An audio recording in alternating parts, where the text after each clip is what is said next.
Good morning from God-blessed Tennessee, folks. It is 9:30 in the morning. Drove 2 hours to get to this lake, but I absolutely love this lake. We have 55-degree water temps, 4 feet deep here. It's been raining for 3 days straight, and I almost canceled this trip. But I didn't. I knew the water was gonna be like this. But spring is different. In the spring, rain can be actually positive because, I don't know, brings oxygen, raises the water level, pushes the fish even shallower. All the boats, as soon as they get off the ramp over there, get in the water, they turn around and take off towards the dam and the deep side. But last 2-3 weeks I've been doing all of the damage very shallow. Several lakes, the same pattern. I changed my mind on this. Let me turn off this screen here because let me tell you, the best fishing session of the year I did when the battery was dead and I had zero electronics, and I'm starting to suspect now that live scope is good for finding fish, but once you find them and you keep like a flashlight on top of them, I'm starting to think that once you find them, then it's not so good. I do see some scattered fish here, and I want to see what they are.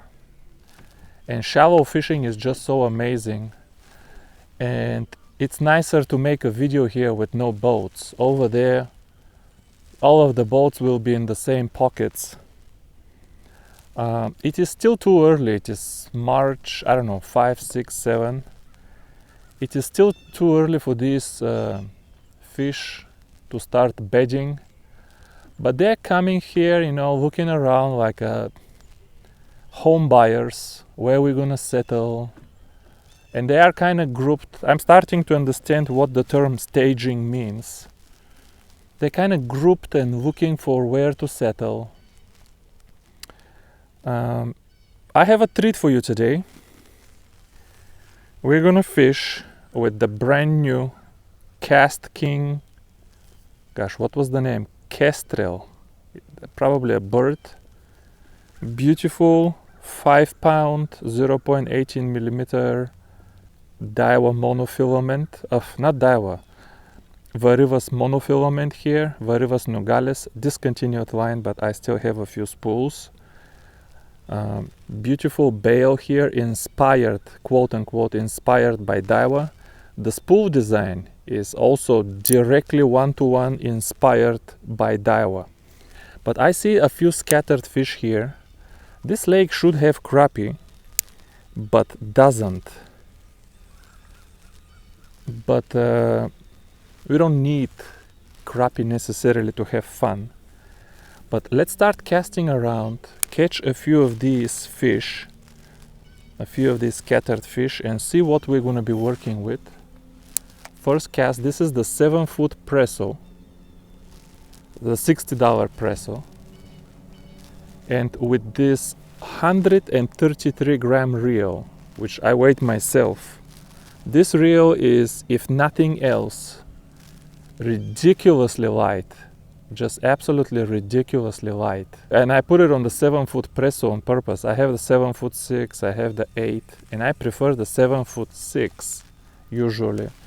But I thought, since this is gonna be a super lightweight rig, let me put it on the 7-foot just to enjoy the light, just fishing with the super lightweight. I see a few fish in front of that tree actually.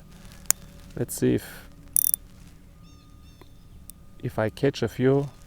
But yeah, gonna test this reel today. Gonna fish it as much as I can. I have it on a fixed float rig. I myself fish fixed floats up to 6 feet. So more than that, we're gonna have to switch to a different float or just twitch a trout magnet. And I'm sure there's more fish here. Why I cannot get even a bite? Hopefully the water conditions are not such to shut down their feeding behavior, because you can see it's milky. I like green water, I like stained water. Now the milk, when the water starts to look white, that's when I don't do so good. Maybe that's a bite. However, I have the perfect weapon for milky water. There is one weapon that is better suited than anything else to fight milky water, and that is black BG1 with black larva Z with black eyefish clip. I mean, look at this. First of all, it's supernatural, and second of all, it is super visible, and third of all, it's super amazing. How can you beat that? That was the first good bite. Very slow takedown, and it went down. First fish. You go, KASTKING. You go, buddy. Yeah, I mean, I was gonna say it feels like the stock soiree. It feels like the stock soiree drag with the not a bad bluegill.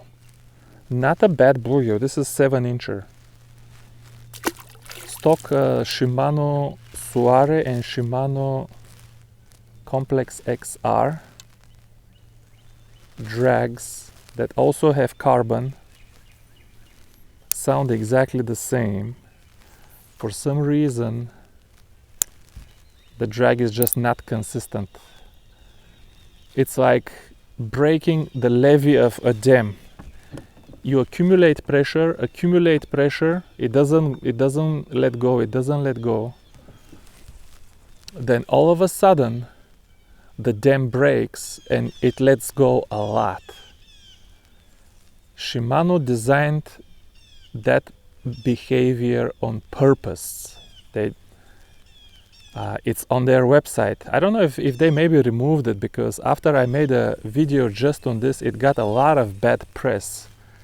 I got a lot of bass anglers telling me that they hate that behavior too, even though Shimano says that behavior was designed specifically for bass fishing. So you can kind of set the hook. That's why the dam doesn't let go early. So you can set the hook, but then when the bass makes a run, they want the reel to pay a lot of line at once. I'm surprised I cannot get more bites. That's a bite. Fish number 2. Yeah, this is the Complex XR drag. It's not doing me this when the line is under pressure. It's not giving me that. Okay, this bluegill is kind of small, so let's not judge too early. Until you people start to demand not 10 pounds of stopping power, but 2 pounds of smooth power, until you start demanding that, until you start buying reels with 2 pounds of smooth drag instead of 10 pounds of jerky drag. I'm telling you, KASTKING will make whatever you guys want to buy. Every YouTuber, when they open one of these reels, when that are given to them for free, and they try to make them sound good, the first thing they say, this little reel that you see right here, look how small it is, look. This little puppy has 10 pounds of stopping power. This is a 500 size reel.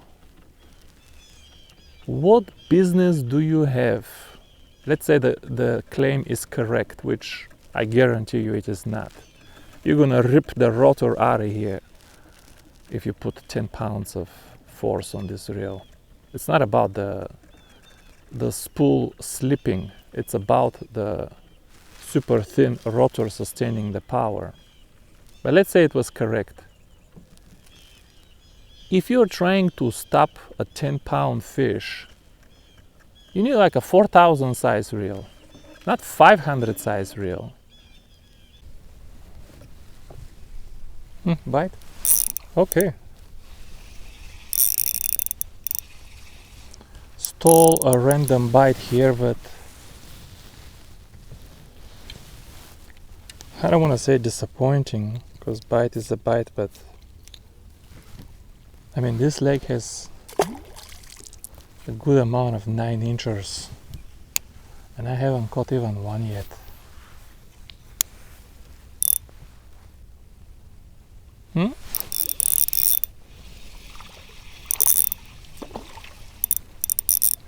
Stole a couple of bites, but very small. The drag is just virtually non-existent, but too soon to blame the drag. Fish are kind of small, but all I can hear is a long scratch when I set the hook, zzz, and that's it. There's another one. This one I don't see at all. I've never caught here a series of 10 bluegill in a row without even one 8-incher.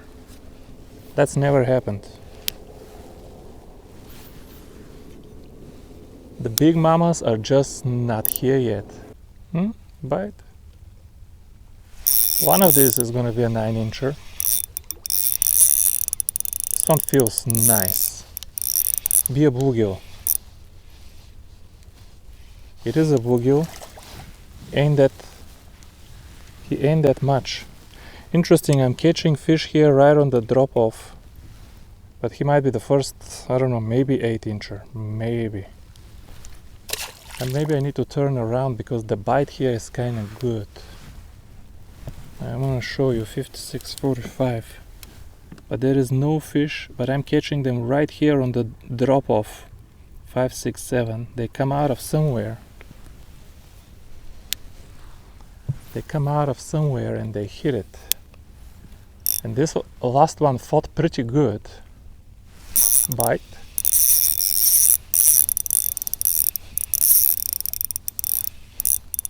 Decent pull. Decent pull, but this drag was not designed. This drag, folks, was not designed by an ultralight angler. I don't care who designed it. I don't know who designed it. I don't know who approved it. He was not an ultralight angler. He was maybe a bass angler who thought he knew enough to create an ultralight reel. This is what I'm observing the most and triggers me a little bit.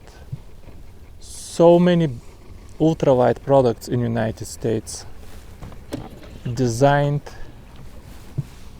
by bass anglers. Bite. And I'm getting some random bites without live scope, without anything, just casting to the edge of the slope,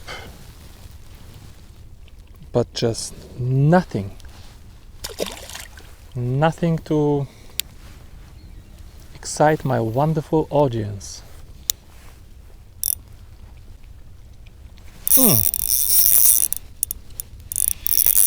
Decent bluegill, maybe decent. You can hear the drag. You let me know if you like this drag. Yeah, that's a decent bluegill. That is a decent mama, but it's still nothing to be proud of on this lake. This lake, even 9-inchers are not that special. Only 10-inchers for this lake. If you want to stand out, I will turn around and cast where I caught this mama one more time, even though I saw nothing there on live scope. And I know you don't believe me, but I've told you enough times. I have experience now. I know where you can catch fish that is invisible for live scope. Bite! There is one more. This drag, man, listen.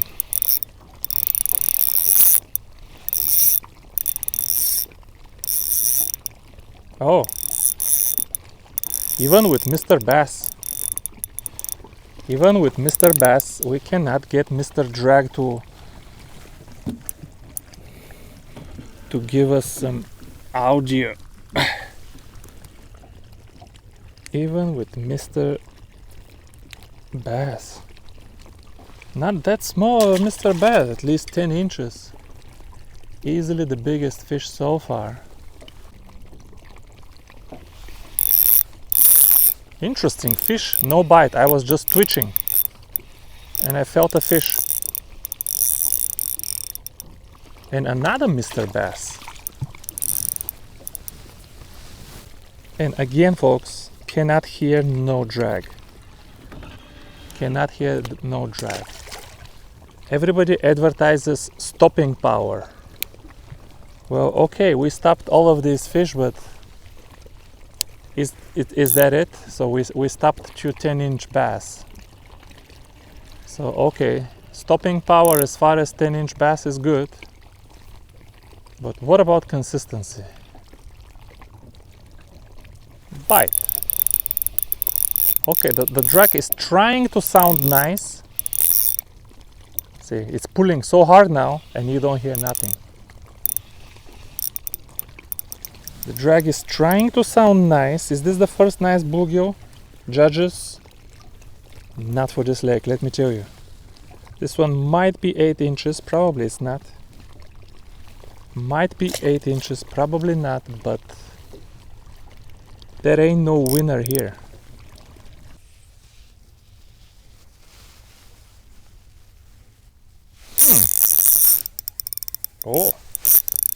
Oh, big bluegill now. Oh no, it's Mr. Bass. Get back out of here a little bit. There will probably be more than one here. See, zero drag. Zero. Okay, that's exactly what Shimano is talking about.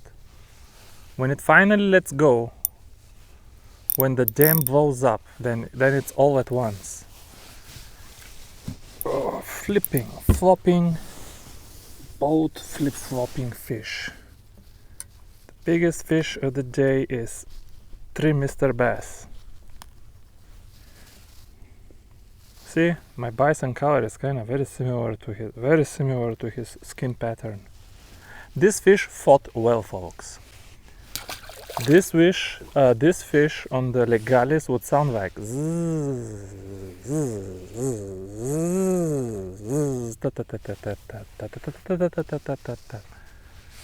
would be more consistent. You could hear the whole fight. You could listen to the audio and you can tell the whole, you can kind of get information about the entire fight. Every second of the fight. Bite. Finally, one fish off of this beautiful bank here. I don't know how much time I spent trying to catch this one bluegill. Is about average for today. I've caught a couple bigger.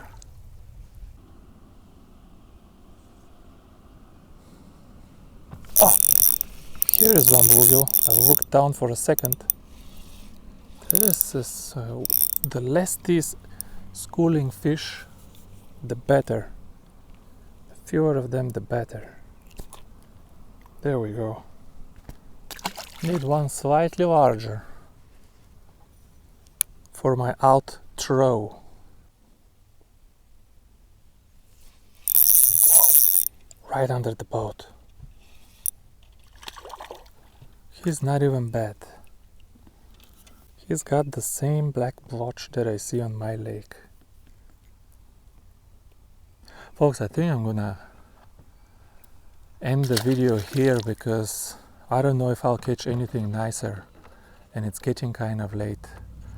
I did not catch what I expected today, but I still caught plenty of little fish and a few little bass to tell you what my initial impressions are.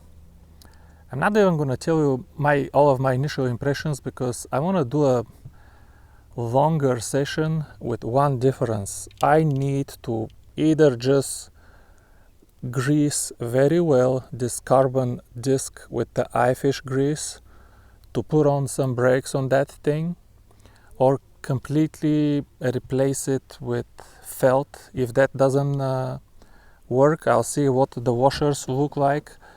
So I want to go fish this reel again with more useful drag, and then I'll talk more about it. But I'll tell you, I thought the resistance would be too much. It's not that much, even though it's 6.2 gear ratio, but the diameter of the spool is very small. So the total retrieve speed is not that high, and it's actually, I found it acceptable. For example, it's not, I don't know if it's any worse at all than my Soare XR that I sold, that was also 6.2, but it had larger spool, so it was retrieving more line. But the retrieve speed and the resistance, it didn't bother me all day. I would still make the reel 5.0 gear ratio. I'll talk more about that in my final words, but actually the rest of the stuff, I really enjoyed the handle. I enjoyed the sound of the drag whenever I was able to hear it. The resistance didn't bother me. The smoothness, okay, it's not Daiwa and Shimano, but nothing is. But this reel, let me tell you, it's smooth enough for me. I never thought all day, oh, this reel is not smooth enough. It's smooth enough, the resistance is all right, just this drag. So I don't want a second fishing session where I catch more fish but with exactly the same setup. I will publish this video because there was plenty of catches here, and I'm gonna make another fishing video where I fish it with a proper drag so I can kind of focus on the fishing a little bit more, and then I'll probably do one final video with it over the table with my final thoughts with the reel. But thank you guys so much for watching this one, and yours truly is disconnecting from beautiful Tennessee. Bye bye.